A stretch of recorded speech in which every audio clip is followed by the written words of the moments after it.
Às vezes é mais fácil acreditar numa mentira simples do que numa verdade difícil de explicar. Só essa premissa já dificulta muito o trabalho da checagem. Agora imagina quando mentiras são impulsionadas por figuras de autoridade, veículos de comunicação, plataformas de vídeo e gente muito disposta a gastar dinheiro espalhando desinformação. Pois é, sem querer soar conspiratório, mas talvez soando um pouco, por trás do link que você compartilha no WhatsApp ou do vídeo engraçadinho que você replicou no TikTok, pode existir uma estrutura enorme de poder, dinheiro e desinformação. Como que a gente combate fake news quando a mentira tem muito mais alcance do que a checagem? Meu nome é Thiago Guimarães e essa é a Hora da Verdade. Em junho desse ano, um boato divulgado pela página Choquei falava que uma suposta cidade abandonada há milhares de anos na Amazônia tinha sido encontrada. Sim, a gente vai falar de Ratanabá nesse vídeo, mas é rapidinho, calma. O mito de uma cidade perdida no meio da floresta amazônica já circulava há um bom tempo em grupos de extrema direita, mas a história ganhou uma maior notoriedade esse ano graças ao compartilhamento de uma página que, na época, já reunia mais de 1 milhão de seguidores no Twitter e algumas dezenas de milhares de seguidores no Instagram. Quando o perfil em questão apagou a postagem e pediu desculpas em seguida, o estrago já estava feito. A mentira não só tinha virado o assunto mais comentado das redes sociais naquela semana, como ela chegou a ser reverberada no Twitter por um ex-galã da Malhação, Mário Frias, que na época era secretário de Cultura do governo. Os tweets dele, que não esclarecem nada e ainda espalham mais desinformação, continuam no ar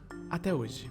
Parece besteira, né? Uma historinha de um perfil de fofoca? Quem liga pra isso? O problema é que essa historinha conseguiu pautar a internet inteira durante uma semana, envolvendo até mesmo figuras do governo. A gente não tá falando de pessoas aleatórias escrevendo qualquer coisa no Twitter. São perfis relevantes, com um alcance absurdo, que ganham uma espécie de validação por causa do número de seguidores, por causa do selinho de verificado, ou até mesmo por causa de um cargo oficial e uma certa autoridade presumida. Se alguém com uma posição importante no governo tá falando, isso acaba ganhando uma certa notoriedade, certo? Os jornais precisam cobrir, a mídia precisa reportar. E se essa galera consegue causar um estrago desses como uma cidade que não existe, imagina com pessoas reais. Imagina numa campanha eleitoral. Pois é, agora em 2022, na véspera do primeiro turno, o site O Antagonista publicou um áudio supostamente interceptado pela Polícia Federal em 2021, em que o principal líder do primeiro comando da capital diz que prefere Lula ao Bolsonaro. A fala foi descontextualizada e replicada em tudo que é canto da internet, inclusive pelo próprio presidente da República e candidato à reeleição, como uma suposta prova de que existiria um conluio entre o PCC e o Lula. Quando o ministro Alexandre de Moraes determinou no mesmo dia que os conteúdos fossem apagados, isso não foi suficiente para conter o avanço do boato. Os vídeos publicados pela Jovem Pan e pelo Pingo no Existe já tinham sido assistidos por mais de 1 milhão de pessoas e estavam sendo replicados loucamente no WhatsApp, no Telegram, em tudo que é lugar. Sem falar que a ideia de que existe uma relação entre a principal organização criminosa do país e o Partido dos Trabalhadores já vinha sendo alimentada pelo próprio Jair Bolsonaro e seus apoiadores em debates, entrevistas, lives e aparições públicas em geral. E é tudo mentira, tá? Tudo baseado em mentiras. Então mesmo uma canetada de um ministro do STF não foi suficiente para conter o avanço de um boato que foi espalhado por tudo que é canto, que foi endossado pelo presidente da República, que foi corroborado por veículos de comunicação de grande alcance e que foi disseminado indiscriminadamente por vários aplicativos de mensagem. E não é só isso não, viu? Tem mais. Desculpa. Agora, no primeiro mês da campanha eleitoral de 2022, o Radar aos Fatos conduziu uma pesquisa em vários grupos de WhatsApp e Telegram que revelou que links para sites hiperpartidários foram compartilhados ao menos 40.796 vezes nesse período. Aí você me pergunta, o que é um site hiperpartidário? Que bom que você perguntou, eu vou adorar responder. São páginas que emulam o formato jornalístico, que fingem ser publicações independentes, sem rabo preso, mas que divulgam apenas informações que favorecem um partido ou um viés político. Muitas vezes com títulos chamativos e apelando para teorias da conspiração. E vários desses sites suspeitos são mantidos através do Google AdSense, que é um sistema de financiamento que envolve anúncios publicitários que beneficia 9 entre os 10 sites hiperpartidários mais populares nesses grupos de WhatsApp e Telegram. Então pensa comigo, além da gente se preocupar com figuras políticas usando suas poderosas plataformas para espalhar fake news, existe também esse sistema de disparo direcionado em que que comunidades que reúnem milhares de pessoas radicalizadas são alimentadas com notícias falsas que corroboram essa radicalização. Notícias falsas que são publicadas em sites que são financiados pela plataforma de monetização do Google.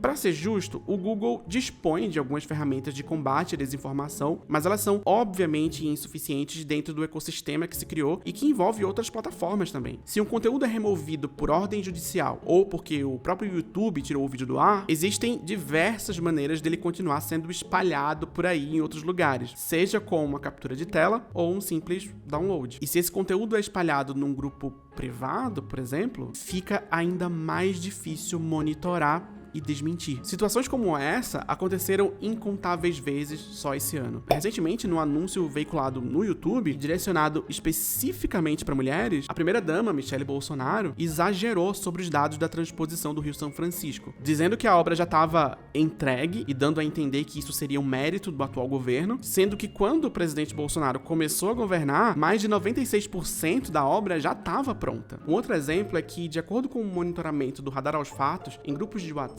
notícias falsas sobre título de eleitor eram focadas especificamente em pessoas idosas. Uma delas dizia que o TSE estava cancelando o título de eleitor de pessoas com mais de 70 anos, o que nunca aconteceu. E uma outra dizia que o voto no Bolsonaro, especificamente, serviria como prova de vida para aposentados, o que é uma distorção grotesca do que foi determinado pela presidência do INSS esse ano. O comprovante de voto pode servir como prova de vida, não o voto num candidato específico. Não existem nem mecanismos para provar que você votou num candidato específico, já que o voto é secreto no Brasil. Lembra? Mas essa mentira foi espalhada e impulsionada para pessoas idosas em grupos de WhatsApp e Telegram. Cansativo, né? Desesperador, talvez?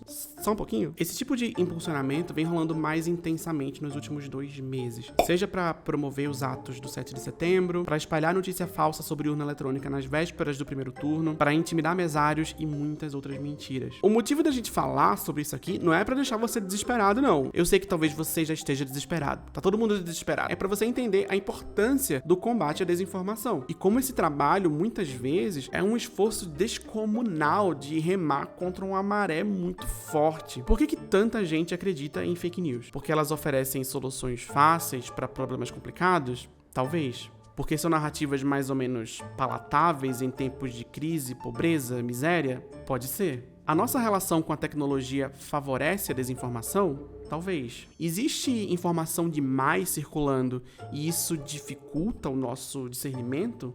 Também. Mas existem forças desproporcionais agindo também. Não é só culpa sua, não é só culpa do seu tio ou do seu vizinho que acreditam em qualquer coisa que chega no Zap. Existe um ecossistema que torna muito mais fácil o acesso a essas mentiras e que fazem com que elas circulem com poucos obstáculos. E é por isso que a gente precisa da sua ajuda. Pra gente fazer um esforço coletivo de impulsionar a checagem, pra ver se ela chega mais longe que a mentira. Será que dá pra sonhar com isso em pleno 2022?